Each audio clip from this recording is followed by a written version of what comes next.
G'day, welcome back to another episode of Tomo's Tune-Ups, proudly sponsored by Minisport. On this episode, we are talking about the all-important driving straps for the A Plus and the A Series engine to suit the Classic Mini and Moke.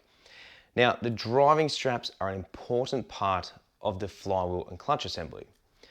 Most standard vehicles run 2 driving straps on each peg. In some race applications, you can run up to 3. Now, what do they do exactly? Well, they do a couple of things. One is they help to transfer torque from the engine through to the clutch assembly and then transmit that drive down to the gearbox. Secondly, they also act as a bit of a return spring to be able to return the diaphragm back to the original position in which it was when your foot is off the clutch. Now, they can limit vibrations and they also help centralize and keep everything in check with the clutch assembly. Failure to have these installed correctly can result in several different cases. Now, personally, I've seen one recently where we had too many driving straps fitted and it put too great of an angle on the diaphragm itself, which then led to the thrust washers of the crankshaft wearing prematurely and almost causing the engine to stall.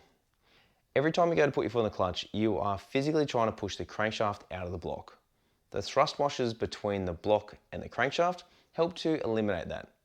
By adding extra stress to the clutch assembly, instead of the diaphragm being almost flat when it's assembled to the flywheel, if it has any sort of taper on it, you have to overcome the pressure of the spring and then it engages the clutch. If that angle is too high, you are essentially forcing the crank to move against the thrust washers, slowing it down. If that's the case over time, it may be anywhere from 200 to 300 kilometers, even up to 1,000, maybe a little bit more. You will find prematurely that you will wear the thrust washers down to nothing and therefore you will create further damage and then you have to pull it back apart, redo it all again.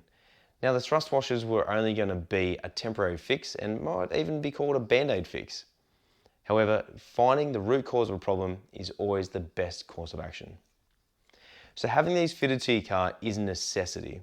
Essentially, every time I pull these off, if they look old, throw them over your shoulder and buy new ones. They are fairly cheap, so you might as well invest in new ones when you're rebuilding it. We have spoken about the bolts in which they go in down around the flywheel, and as well as the pressure plate and the pegs, and they're all different sizes and different grades available depending on the application. Now, it's also important that if you do decide to run 3 of them, that, like I said before, the diaphragm is situated in the right position. If it's not, then you're going to create problems. Essentially, what you need to do is send this to a machine shop and make sure that they machine the pegs down at different heights to ensure that it is completely flat and that you have a good engagement angle on the diaphragm. Now, we'll talk about the diaphragm on another episode, but this is a really, really critical part.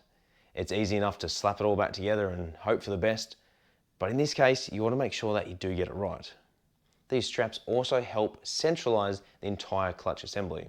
Without these, the pressure plate will just kind of flop around and would move with the momentum of the engine, and you want to help eliminate that as much as you can. So depending on what you're doing with the car, you're going to need at least 2 driving straps per bolt, if not potentially 3. If you do run 3, there is a set of instructions on the Minisport website that tell you in what you need to do to ensure the correct engagement and drivability for the engine.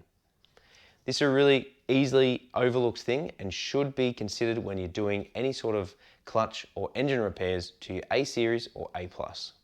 These are available for both engines. If you have any questions, be sure to hit them up at www.minisport.com.au. I'll catch you on the next episode of Tomo's Tune-Ups.